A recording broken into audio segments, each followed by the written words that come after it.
Good morning, everybody. We're back. Corey's Bloody History. We're continuing on. I think we're going to wrap up today the To Marguerite Oswald article by John Armstrong based on his work that's in the book Harvey and Lee.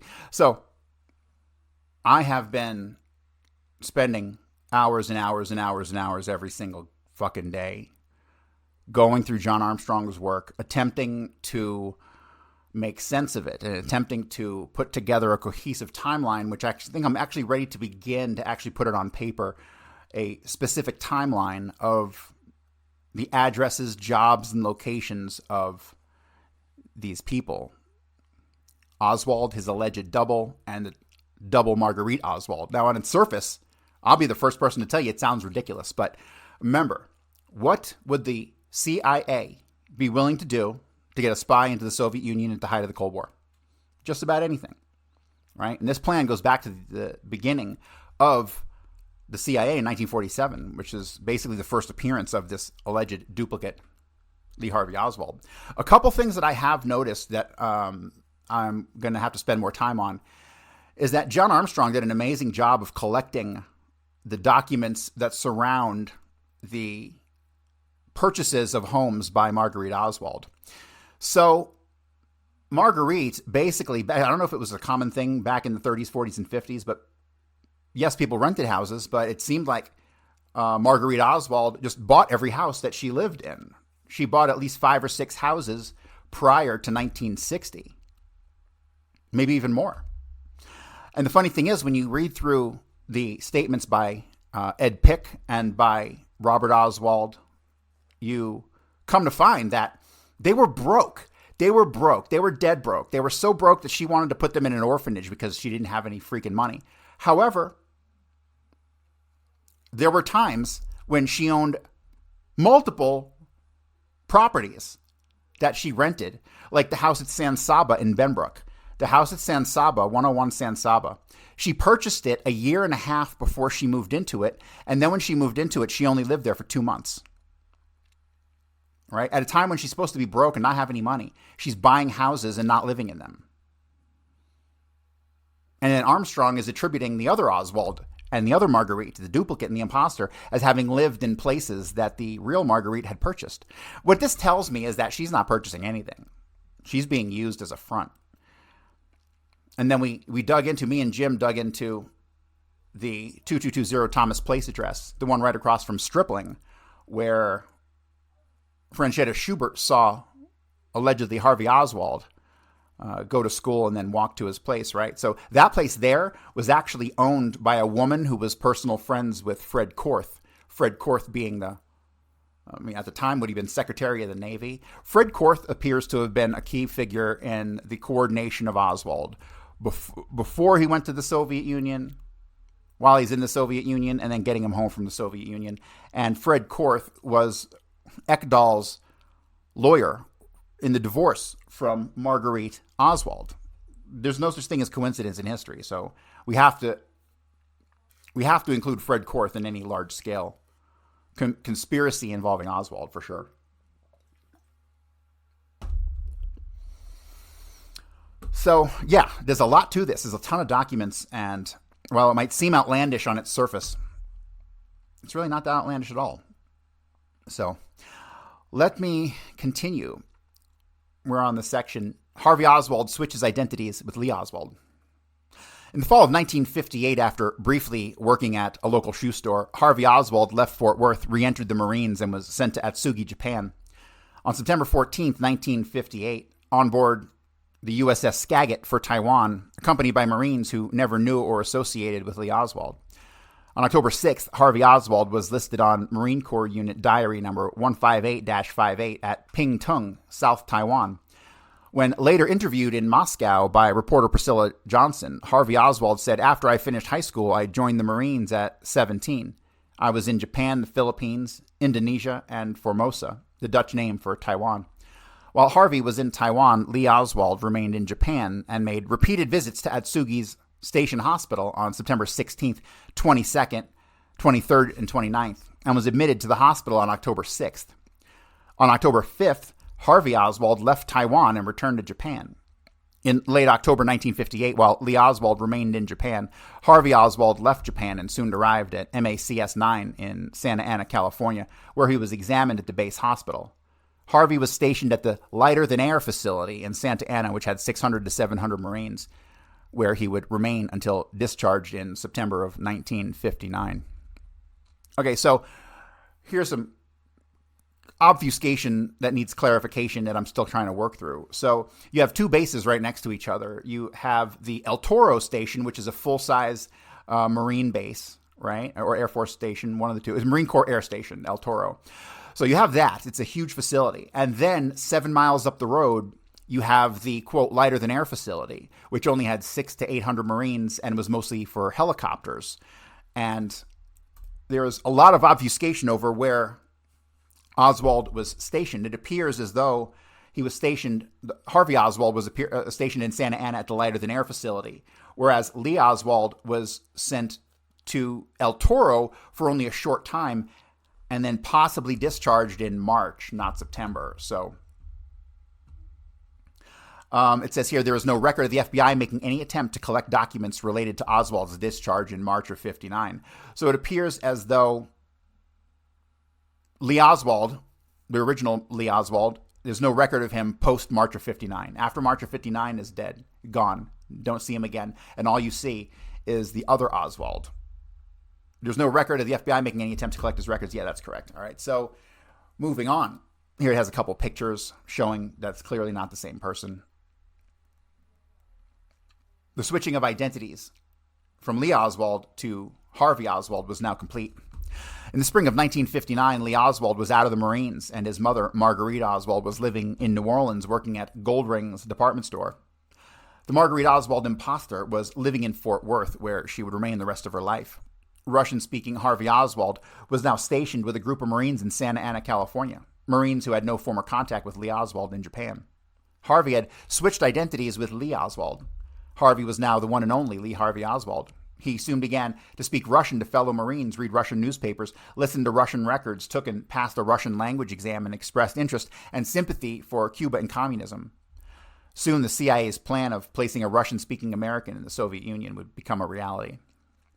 Russian-speaking Harvey Oswald had successfully switched identities with American-born Lee Oswald. Harvey Oswald became the historical Lee Harvey Oswald, who defected to the Soviet Union in 1959, returned to the USA with a Russian wife and child in June 1962, and was accused of killing President Kennedy in 1963. I have another clarification. So I had previously said that he was part of the AE Balcony program, which ended June 1st, 1962. I believe that 100%. AE Balcony became the umbrella program of all the Russian defector programs. So, but basically, Oswald was put on a train. I have a date wrong. I thought that he was at the embassy on the 1st, with the consulate on the 1st getting his stuff, but that's incorrect. He actually did that prior to the 1st because he got on the train and left the Soviet Union on May 30th. June 1st was the day that the program came to an end, and he was already out of the Soviet Union at that point. From 1947 through 1958, the Marguerite Oswald imposter and Harvey were shadow-like personas of Marguerite, Claverie Oswald, and Lee. These two families lived in the same cities and often at slightly different times at the same address. Harvey and Lee often attended the same schools, were both in the Marine Corps, both attended radar school at Kessler Air Force Base in Biloxi, and on occasion had the same friends, again at slightly different times. This was the CIA's Oswald project, and the intent was to merge the identity of a Russian-speaking youth, Harvey, with the background of an American citizen, Lee Oswald. Once complete, the Russian-speaking youth, Harvey, could be verified as born in the USA, raised in the USA, and a former Marine. The Lee Harvey Oswald was now ready to defect to the Soviet Union, where his proficiency in the Russian language would be invaluable. The Marguerite Oswald imposter moved continuously, had no close friends, was never able to hold a job for more than a few months, and almost always worked for cash. This woman known to the public as Marguerite Oswald, mother of Lee Harvey Oswald, was an imposter. Even though her real name and identity remain unknown, she was the caretaker of Russian-speaking Harvey Oswald, whose real name and identity also remain unknown. On November 30th, 1978, while testifying before the HSCA, the Marguerite Oswald imposter declined to discuss her past activities at any length, refusing to respond to various questions. The next section is called John Hart Ely. John Hart Ely was the one of the lawyers for the Warren Commission who was assigned to research Oswald's background. John Hart Ely was a dedicated 25-year-old staff attorney for the Warren Commission. His assignment was to gather background information on the Oswald family. Ely wrote, "My purpose was to obtain a chronology based on then existing data in our files of the background facts, life, school, places of residence, etc. of Mrs. Oswald, her several marriages, her husbands, her 3 children, and in particular, Lee Harvey Oswald." Ely relied and trusted the documentation given to the Warren Commission by the FBI was genuine. He had no reason to mistrust the FBI. But Ely soon realized the FBI was providing little information on Oswald and his family background. After reading a detailed description in Life magazine of Lee Oswald's life in Fort Worth, Ely wrote a memo to his boss and said, "We're getting more information from Life magazine than from the FBI." In another memo, Ely wrote, "Once again, let me urge that we should not have to rely on Life magazine for such a list. The FBI should undertake systematic identification and interview of Oswald's closest school friends." Unfortunately, Ely never realized that the FBI's failure to provide accurate background information on Lee Harvey Oswald and his family was intentional. Mr. Ely was apparently never aware of the ongoing collusion between the FBI and the Warren Commission.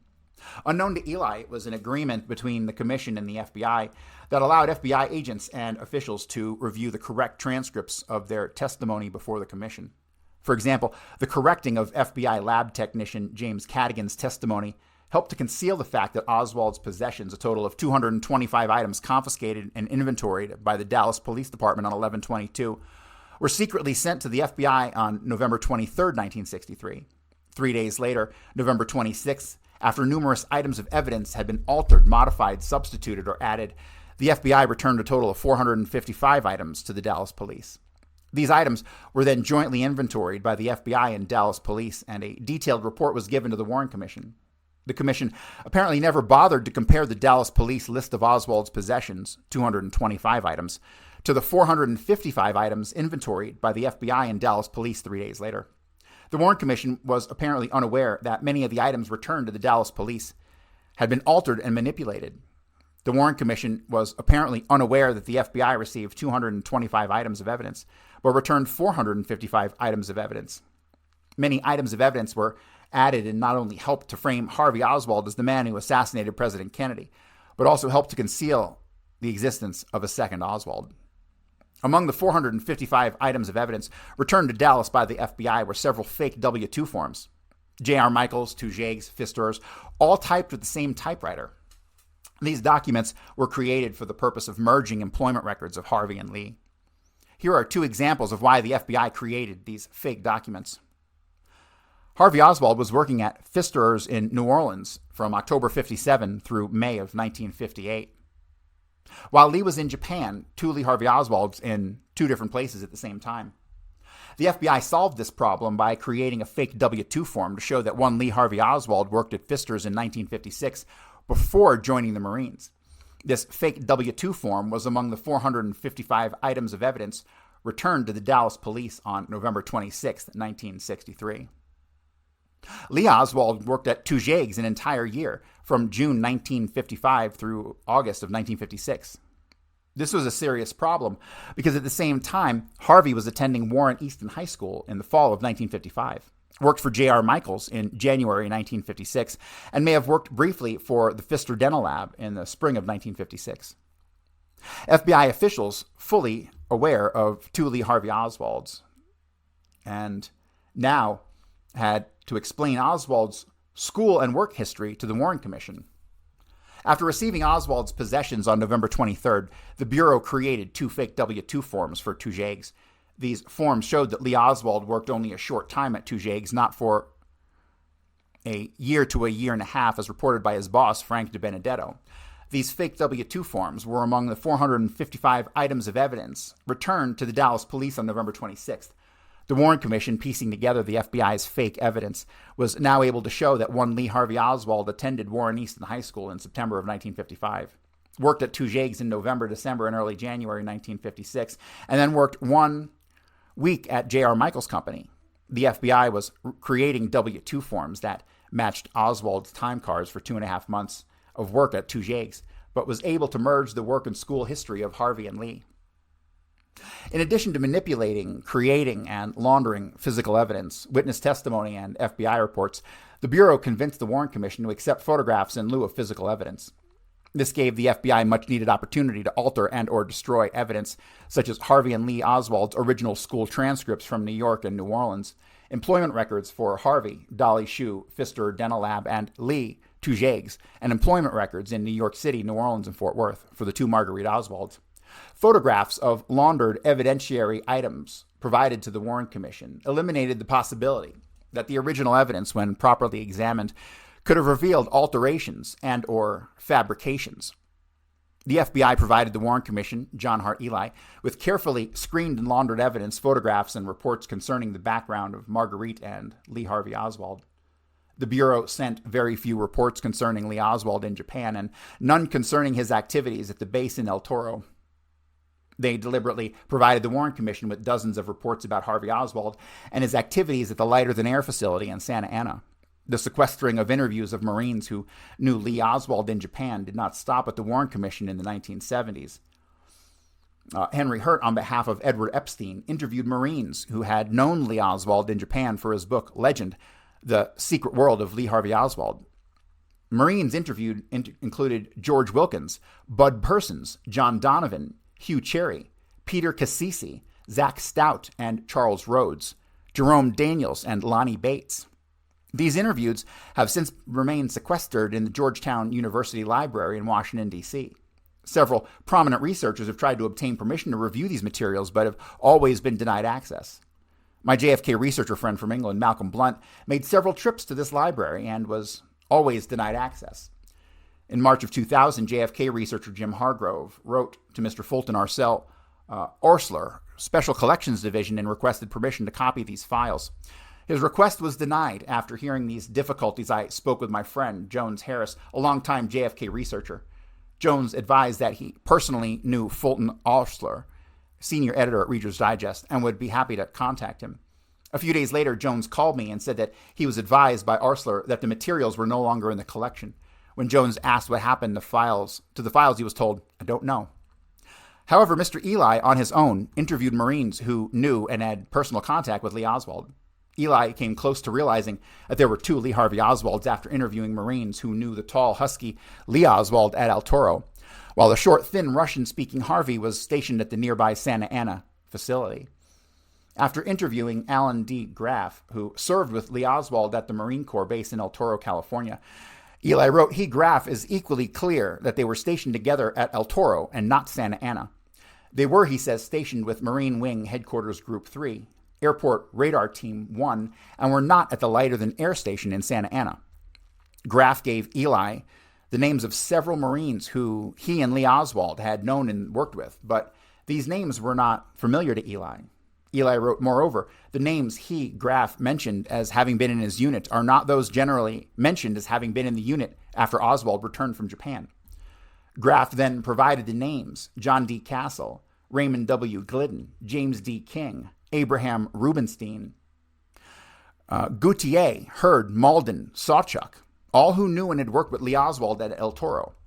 Ely was confused by Graff's statements and did not understand that Graff had served with Lee Oswald at the jet base in El Toro, while at the very same time, Harvey Oswald was stationed at the lighter-than-air facility in Santa Ana. Neither Ely, the Warren Commission, FBI, or HSCA interviewed any of the Marines who served with Lee Oswald at the Marine Corps jet base at El Toro. The stories and memories of Lee Oswald remain unknown, as do Lee Oswald's Marine Corps records from El Toro. The FBI and Warren Commission limited their investigation to Harvey Oswald and Marines with whom he worked at the lighter-than-air facility in Santa Ana, California. There was one Marine in El Toro interviewed by the FBI who could have provided Ely with information that a second person named Lee Harvey Oswald was stationed at El Toro, and that's a man named Major William P. Gorski, Assistant Provost Marshal at the Marine Corps Air Station in El Toro. If Mr. Ely had known and contacted Major Gorski, he could have examined records that showed Lee Harvey Oswald was discharged from the Marines at El Toro, California in March of '59.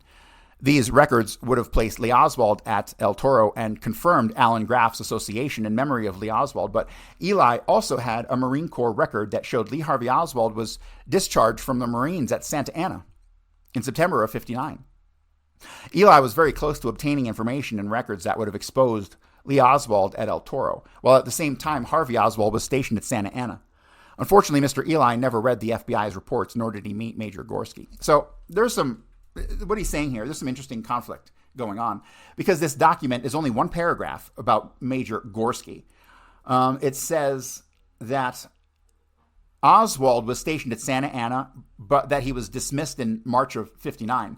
But then you have Armstrong saying that it was Harvey in Santa Ana, but Lee was dismissed in March of 59. But yet one paragraph in one document has both of those pieces of information, right? So is that a contradiction? Is it what's going on there? We don't know. Did one of the two get out in March? It's quite possible. Mr. Eli did, however, manage to uncover contradictory information relating to the historical background of Lee Harvey Oswald and his mother. He prepared and wrote a detailed chronology relating to Oswald and his family background that alarmed members of the Warren Commission. On April 10, 1964, Senior Counsel Albert Jenner wrote a memorandum to General Counsel J. Lee Rankin, which read in part, "Our depositions and examinations of records and other data disclose that there are details in Mr. Eli's memoranda which will require material alteration and in some instances omission. The advice of Warren Commission's General Counsel was clear: alter or omit certain background information on Oswald, his mother, and his family." Jenner's memorandum confirms the Warren Commission intentionally altered or omitted information relating to Oswald and his family. In December of 1963, the FBI interviewed Edward John Pick Jr., the first husband of Marguerite Claverie Oswald. Yet they chose not to share this information with the Warren Commission. Several months later, in the spring of 64, a witness casually mentioned to Albert Jenner that he had recently seen Edward John Pick Jr. on the street. Jenner was surprised because Jenner had been told that Mr. Pick was dead. Mr. Pick's former wife, Marguerite Claverie Oswald, told her son, John Pick, since childhood that his father was dead. Mr. Pick, however, outlived both Marguerite Oswald and his son, John Edward Pick. Mr. Pick, born in 1907, died at 94 in January of 2002. Warren Commission Attorney Jenner interviewed Edward John Pick in April of 1964.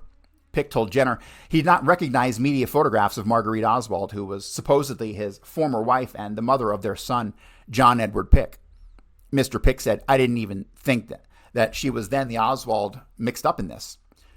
It's worth noting that Jenner did not show Mr. Pick a recent and close photo of Marguerite during his testimony. We can only imagine Mr. Pick's response if he and Marguerite Oswald imposter ever met in person. The fact that Albert Jenner did not show Edward John Pick Jr., John Pick's biological father allegedly, a recent picture of Marguerite Oswald during his testimony is of a particular interest. In 2024, researcher Paul Joliffe recognized that the Warren Commission had intentionally disregarded and turned a blind eye to potentially exposing the truth about the background and identity of Marguerite Oswald. Why? Because the Warren Commission didn't want to run the risk that Pick would refuse to identify the Marguerite Oswald then in the news and his former wife, Marguerite Claverie Oswald. Edward John Pick's testimony, and he's got a link here, can be read here. There was, naturally enough, more information about the Oswald family that had to be altered and omitted. Edward John Pick's son, John Edward Pick, last saw Lee Oswald in New York in 1953. The last time John Pick saw his mother, the Marguerite Claverie Oswald, was on October 30th, 1958, when he and his family spent the night in her home in Fort Worth.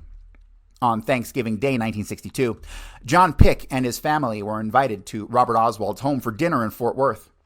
It was there that Pick, for the first time, met Harvey Oswald, his wife Marina, and baby June.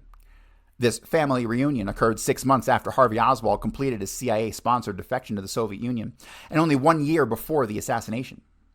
We need to understand that if this family reunion were indeed a genuine family reunion, then both Lee Oswald and Marguerite Claverie Oswald would have been invited. This did not happen. The family reunion was filmed and occurred in order to demonstrate that Harvey Oswald was the third Oswald brother. home movie footage memorialized this 1962 family reunion, with brothers John Pick, Robert Oswald, and their families filmed together, while Harvey Oswald and his family were filmed to show Harvey Oswald as the youngest brother. By secretly replacing Lee Oswald, only for 1 year before the assassination, this home movie footage memorialized the event and demonstrated that Harvey Oswald was already being groomed as the patsy. Oswald signed his name as Harvey in John Pick's address book in an attempt to alleviate any doubt that Pick may have had that he was, in fact, Pick's brother. The Marguerite Oswald imposter was not invited for Thanksgiving dinner because John Pick would have instantly realized this person was not his mother. In fact, Pick never met or spoke or had any contact with the Marguerite Oswald imposter. Pick told the Warren Commission that his brother looked quite different than what he remembered when he last saw him in 1953. When Pick was shown photos of Harvey Oswald taken by Robert Oswald at the Bronx Zoo in 1953, Pick said this photo was not of his brother Lee.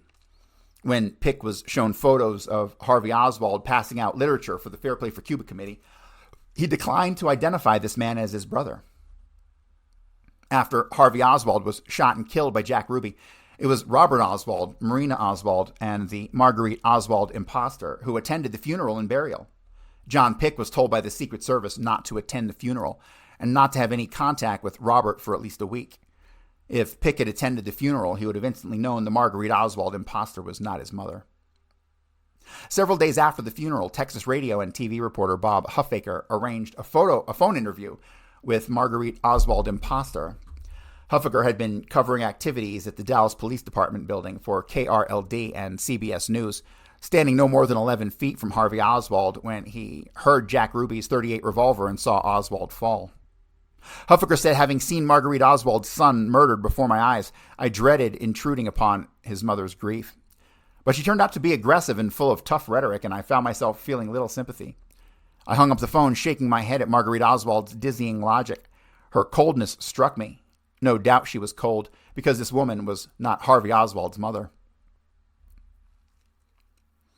FBI cover-up. Next section. FBI agents interviewed neighbors, friends, and employers who knew and worked with Marguerite Claverie Oswald from the early 1940s to the 1950s. The majority of her employment was working in sales at hosiery shops, department stores, and shoe stores. A well-dressed, people-oriented woman with a continuous work history. The Bureau appears to have conducted a thorough investigation of her work and family background, but only through the mid-1950s. FBI agents interviewed Lee McCracken, a neighbor of Marguerite's who lived at the same 4-unit apartment building at 3830 West 6th in Fort Worth from 1956 through 1958. McCracken knew Marguerite and told agents that Lee Oswald had visited his mother on 2 or 3 occasions when on leave from the Marines. But after interviewing Mrs. James Taylor, owner of a small apartment building at 4936 Collinwood, they became aware of a serious problem. Mrs. Taylor told agents that she rented an apartment to Marguerite Oswald from July 1st, 56 to May 1st, 57, and contacted her at 1031 West 5th in late summer. Mrs. Taylor also said that her 2 sons, Robert Oswald and Lee Harvey Oswald, lived with her in the apartment. The FBI now had reports that showed there were 2 Marguerite Oswalds living close to each other at the same time in Fort Worth for over a year. The FBI's investigation of Marguerite Claverie Oswald ended. They never interviewed employer or coworkers who knew and worked with Marguerite Claverie Oswald in Fort Worth at Clyde Campbell's Men's Store in 1957, the city of Fort Worth in 1957, Paul's Shoe Store 1957 and 58 in the winter, and then Family Publications 1958 in the spring, Avon Products or Cox's Department Store, where she was employed in the fall and winter of 1958 and the spring of 59. The FBI did, however, interview a longtime employee of Cox Department Store who had known and worked with Marguerite Claverie Oswald in the early 1950s. Mrs. Lowell Hopkins was Mrs. Oswald's supervisor.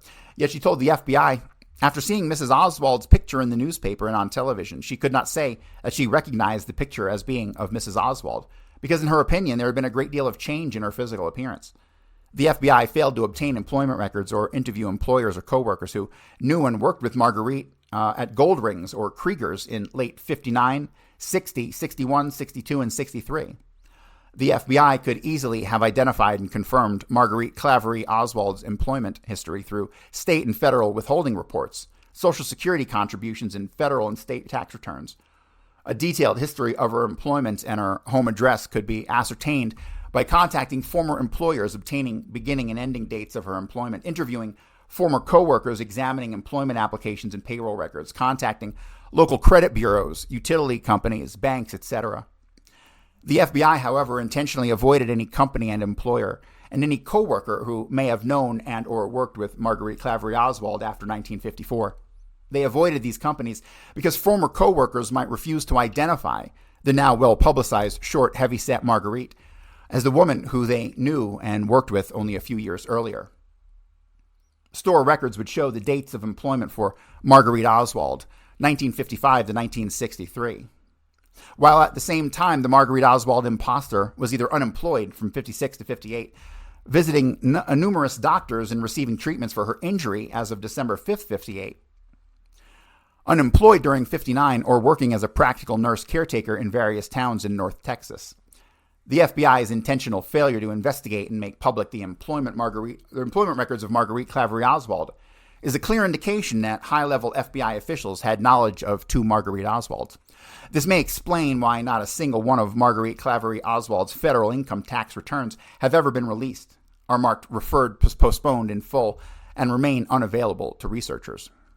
Note, from 1955 through the beginning of 1960, a period of 5 years, the only documented employment of Marguerite Oswald imposter was a few months at Dolly Shoe Store in 1955 and a few months at King Candy in 1958. Today, what remains are an overwhelming number of FBI reports relating to the Marguerite Oswald imposter, beginning in 1955. As the number of FBI reports relating to Marguerite Claverie Oswald diminished, the number of FBI reports relating to the Marguerite Oswald imposter increased. By the spring of 59, the Marguerite Oswald imposter became the only Marguerite Oswald, mother of the young man who would soon defect to the Soviet Union. From the early 1950s through 1963, the majority of the Marguerite Oswald imposter's employment consisted of working at a bar as a practical nurse or as a caretaker where she was paid in cash. Working for cash and avoiding the use of Social Security number eliminated the possibility that government records and credit bureaus would record the two employments of Marguerite Oswald at different locations at the same time. The Marguerite Oswald imposter told the Warren Commission that she had worked for some of the wealthiest and most influential families in Fort Worth. In fact, the Marguerite Oswald imposter was employed by the Carter family, owners of the Fort Worth Star-Telegram newspaper, in the months leading up to the assassination of President Kennedy. How this elderly, financially destitute woman with no verifiable employment history was able to gain employment as a practical nurse with such a wealthy and influential family is unknown. And why her employment was terminated shortly before President Kennedy was assassinated remains a mystery.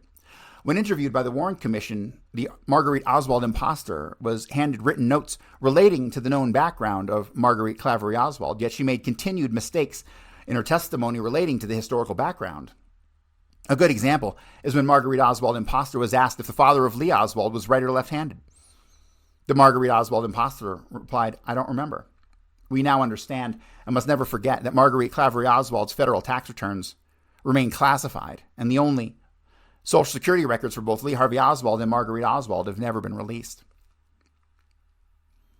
One potential reason for this cover-up can be made by obvious examination of the period from 1947 to 1951.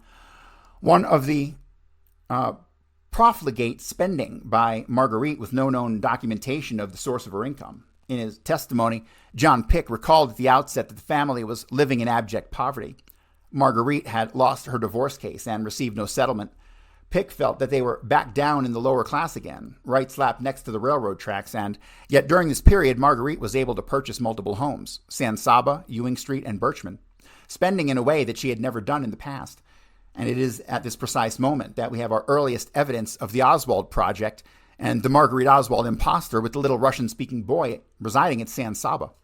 It was no small accomplishment for a single mom without a sterling credit history to purchase 3 homes and continue to pay for rent on other residences. The logical explanation for this windfall, as the Great Depression was winding down, is that Marguerite was paid a handsome sum for her cooperation with the Oswald project. Warren Commission co-counsel Burt Griffin described the FBI's involvement and collaboration in the investigation of President Kennedy's murder. He said all the records were in the hands of two agencies, the FBI and CIA, and if they so desired, any information or files could have been destroyed or laundered prior to the time the commission could get to them. Griffin was correct.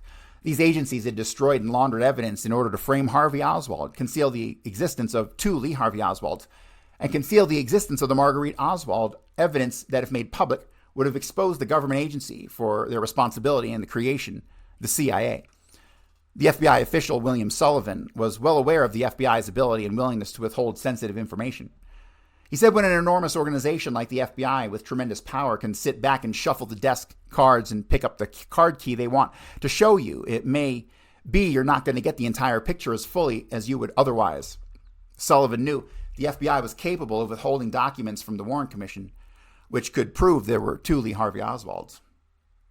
On November 9th, 1977, days before he was to testify to the House Committee on Assassinations, William Sullivan was walking through the door near Sugar Hill, New Hampshire, on a way to meet hunting companions. Another hunter, Robert Daniels Jr., a 22-year-old son of a state policeman, using a telescopic sight with a .30 caliber rifle, said he mistook Sullivan for a deer, shot him in the neck, and killed him instantly. The authorities called it an accident, fining Daniels $500 and taking away his hunting license for 10 years.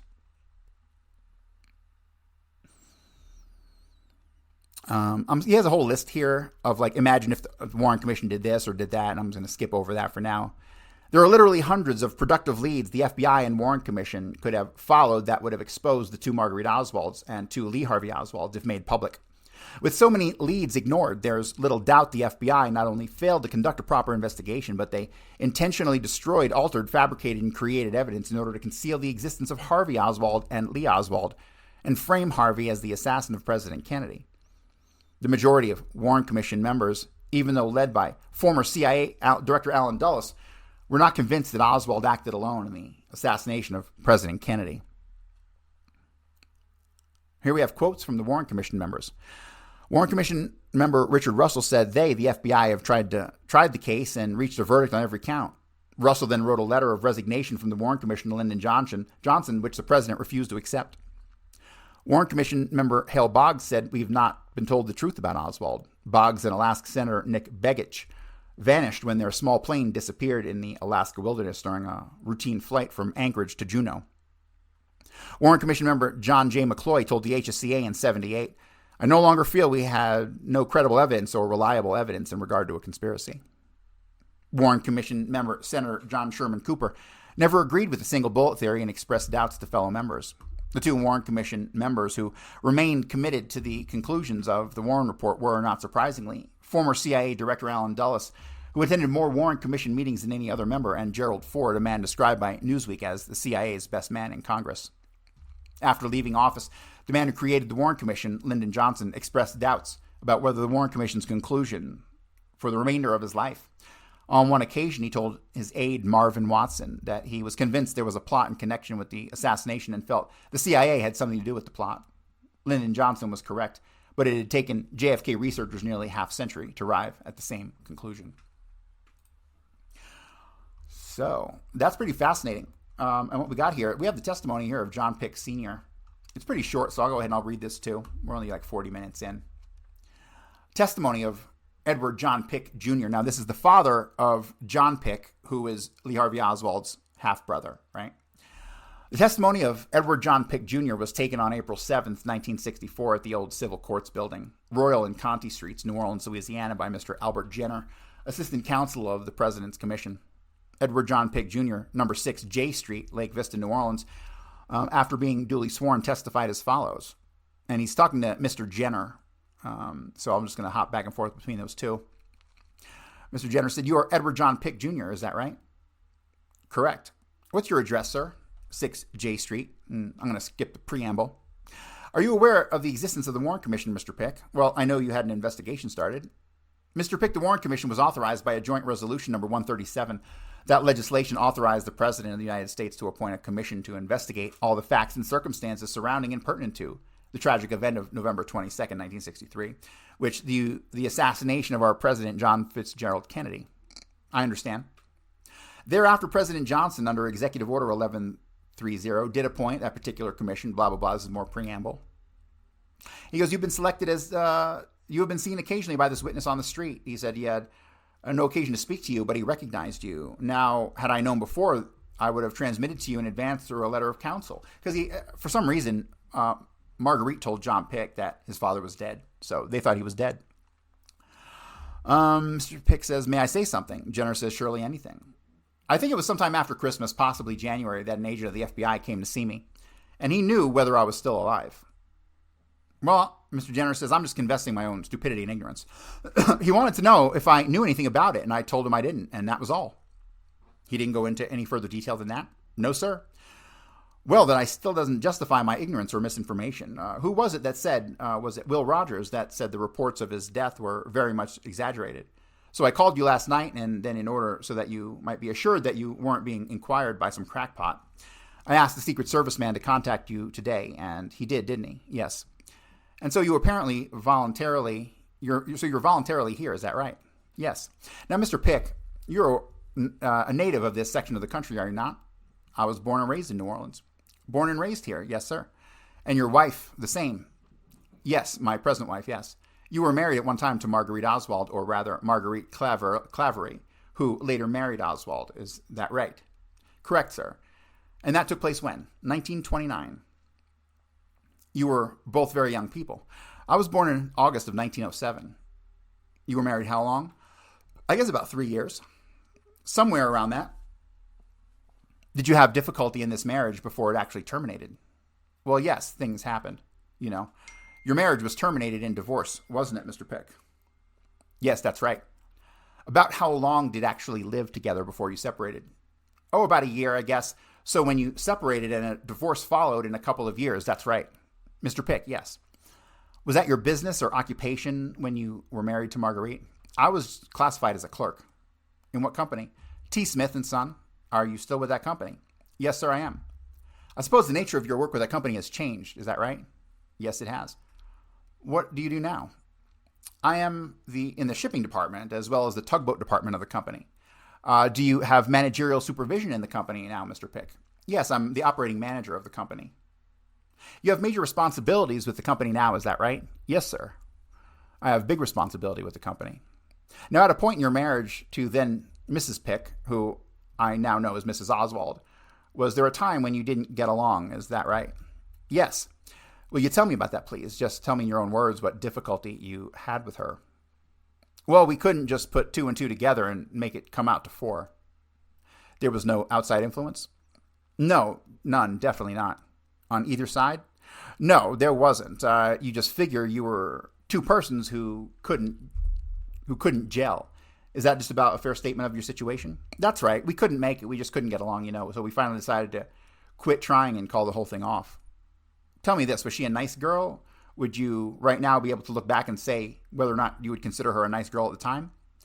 Oh, definitely. Yes, she was a nice girl. I wouldn't say anything about Marguerite at all. It was just one of those things. We just couldn't get along. We had a lot of friends and everything, but there was something that kept things getting worse and worse. Maybe I had a rotten disposition. I don't know. You aren't trying to place blame anywhere now, are you? No.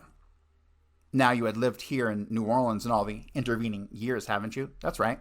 Was there a child born of your marriage to Marguerite, Mrs. Pick? Yes. And that's John Edward Pick, is that correct? Correct, sir. Why did you give him that name?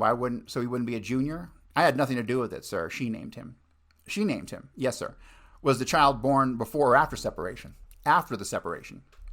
Were you aware that she was pregnant at the time of the separation? I was, sir. And you discussed that with her, I presume? Yes. Was that a mutual agreement to separate? Yes, sir. We went to an attorney, the same attorney, and he worked it out for us. She decided the best thing for us was to separate, and we did. Then you supported her, did you? Yes. The child, John Edward Pick, was born then during the period of separation, but before the divorce. Is that right? That's right. Were you aware of the birth of the child? Yes. Then the divorce took place? Correct. About how long after the birth of the boy? I guess about a year and a half. Yes. Was a decree entered? Oh, yes. Under which you paid alimony to your former wife and child support to your son. Well, it was not a court decree as far as the alimony was concerned. That was an arrangement made between herself and myself and the attorney. And they kept it out of the divorce decree about alimony. That was about mutual understanding. I agreed that I would give her as much as I could out of the salary I would make. How long did you make payments in the form of alimony to her? From the time of separation up to 1950, I paid it. I sent monthly checks in the same amount. The same amount, yes, sir. Did you pay her any separate amounts during that time as alimony? No, sir. You did not. No, sir. It was agreed with our attorney that she could have all the furniture. I made no claim to anything. She took it all. And you have the distinct recollection that you paid her the same amount each month till 1950. Is that right? Correct, sir. So let me pause. There should be like bank records of these checks up till 1950. We don't have them. That would prove what bank and what address this woman was living at. Let's see. I'm trying to remember if I sent her semi-monthly or monthly. I think those checks semi-monthly. I sent her 20 semi-monthly, which was $40 a month I sent her. You sent her $40 a month until 1950? Yes, sir. Then even though she remarried, you still sent $40 a month? Is that right? That's right. You knew she remarried? Yes. When did you remarry? I remarried in 39. And is that your present wife? Yes, sir. What's her maiden name? Marguerite. What was her given name? Bonesel. She had previously been married. Was she a widow? When she got married, yes, she was a widow. Her husband had died. When have you had any children from that marriage? Yes. A girl or a boy? A girl. What's her name? Martha. How old is she? She's 17. Did you know from time to time where Marguerite would be so that you would know where to send those checks? Yes, I did. How? Did she communicate with you? Well, up to the time she moved out of the city, I think I knew where she lived, but I'm trying to think where the next place she moved when she moved out of town. I think it was Fort Worth, Texas, or Brownsville. I just don't remember. Well, let me give you some addresses and let's see if they refresh your recollection. Yes, sir. From 1939 to 1941 on Alvar Street in New Orleans. Yes. Do you remember when she lived on Alvar Street? Yes. Then she lived for a while, about a year, at 1010 Bartholomew in New Orleans. Do you remember that? Yes, sir. You mentioned it. All right, so I'm going to screenshot this here because this, I have a feeling, is going to directly contradict with the timeline that I'm putting together. I've gotten 4 or 5 different documents now, old documents from that time, from the original investigation, which have all kinds of addresses and stuff. And the Alvar Street address, it says that she was there from 39 to 41. That's not true.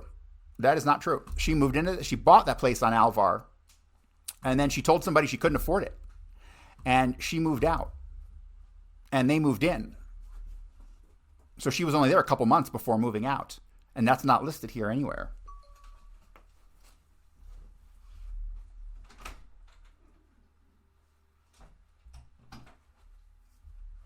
So, here, even in his questioning, Mr. Jenner doesn't even have all the right answers. Then she lived for a while at about 1010 Bartholomew in New Orleans. Do you remember that? Yes, sir, since you mentioned it. Then in 42 at 2136 Broadway. Do you remember that? It's possible, but it doesn't ring a bell. Do you remember her being over in Algiers, 227 Atlantic Avenue? No, sir. Then in 1945, 4801 Victor. I don't remember Dallas. You don't remember Dallas? No, she could have, but I don't remember it. Do you remember Benbrook, Texas in 1946? No, sir. Covington, Louisiana in 1946 in the summer of that year. Covington? No, I don't remember sending checks there. All right, Fort Worth, Texas in 47? I do remember her being there, yes. 1505 8th Avenue. Well, the address I don't know, but I know she lived in Fort Worth about then. Do you remember Fort Worth? Yes, sir. Do you remember... definitely remember sending her $40 a month when she was in Fort Worth. Yes, sir. And it was while she was in Fort Worth that the payments were finally stopped. Correct, sir, in 1950. 1950, yes, sir. How did you transmit these checks to her since she moved around quite a bit, as we know? Well, I would get a cashier's check from the Whitney National Bank in New Orleans, sometimes the City Bank branch, which our company had an account in. I could get it through without a lot of red tape. That way, since I worked for the company and all. Now, those addresses that you offered to me, she probably kept me posted where she would be from time to time, let me know where to send the check. Now, in 1950, I was, of course, still sending support to my son through withholding I was able to claim as a dependent.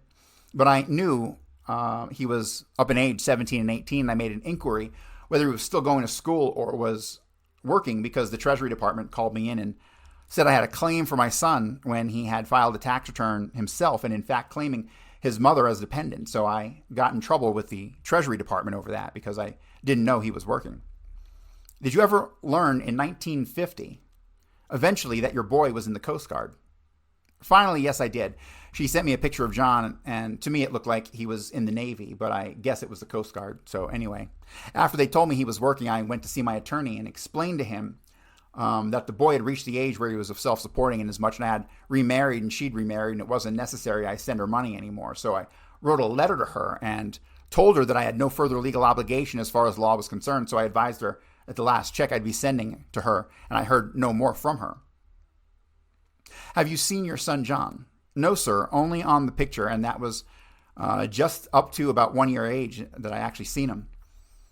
You did see him when he was about a year old? Yes, about a year old, but from time to time to the present day, you've never seen him. No, I've never seen my boy since that time. When was the last time you saw Marguerite? Oh, it's been a long time. Could have been as long as a period of 37 years that you haven't seen Marguerite. Yes, that's correct, sir. It's very close to that. 37 years. Yes, sir.